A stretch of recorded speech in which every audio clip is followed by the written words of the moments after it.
Bonjour Ryan, comment allez-vous depuis la semaine dernière? Bonjour Dolce Vita, j'ai beaucoup re-questionné ma carte du monde et ma perception vis-à-vis de la critique. C'est une bonne nouvelle. Ce re-questionnement vous a amené dans quelle direction? En fait, je me suis dit que ma perception avait un lien avec mon éducation ainsi que mon enfance. Je pense que le fait de ne pas avoir eu de papa présent dans mon enfance m'a fait réaliser que les hommes sensibles m'attiraient par rapport à mon idéal féminin que je m'étais fait de ma maman. Et vous vous sentez rejeté par les hommes autoritaires qui s'affirment? Oui, j'ai l'impression qu'ils s'écartent de moi, me repoussent, car j'ai ma part féminine plus développée. Je comprends. Un déséquilibre du yin et du yang s'opère quand un des deux parents n'a pas su prendre sa place. Et du coup, Dolce Vita, est-il possible que je puisse attirer mon yang chez les autres hommes? Vous-même vous le savez si vous vous posez cette question. Ça me rend triste de ne pas avoir eu de papa présent dans mon développement.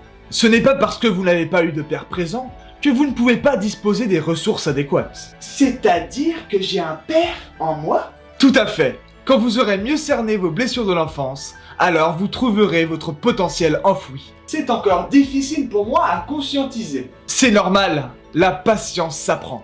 Il ne faut surtout pas bousculer votre réflexion et développement. Je vois.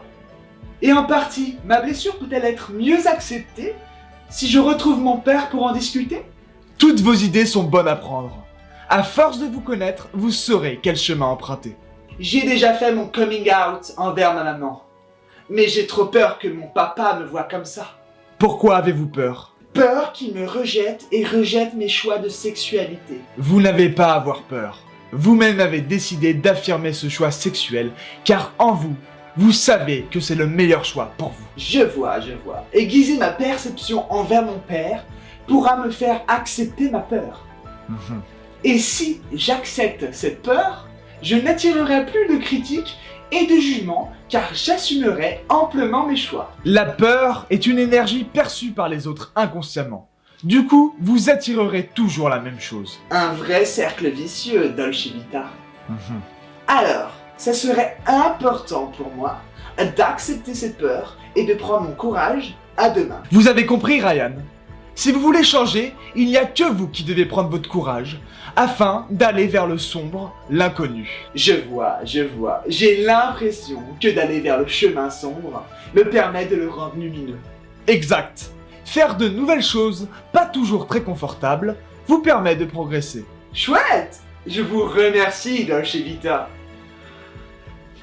J'ai mal à la tête. Je réalise plein de choses. Très bien. Bravo, Ryan. Je vous suggère avant le prochain rendez-vous de lire le livre de Lise Bourbeau, Les 5 blessures qui empêchent d'être soi-même.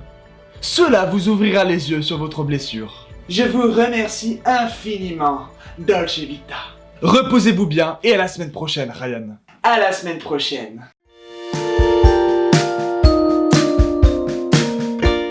Le rejet est une blessure de l'âme qui se crée avec la personne du même sexe à l'enfance. Il est important de communiquer avec la personne en question sur nos propres peurs vis-à-vis d'elle. Alors, l'acceptation apparaîtra en changeant votre vision vis-à-vis du rejet et en apprenant à vous apporter vous-même ce dont vous n'avez pas bénéficié dans l'enfance. D'ailleurs, votre propre parent a sûrement hérité de la même blessure que vous.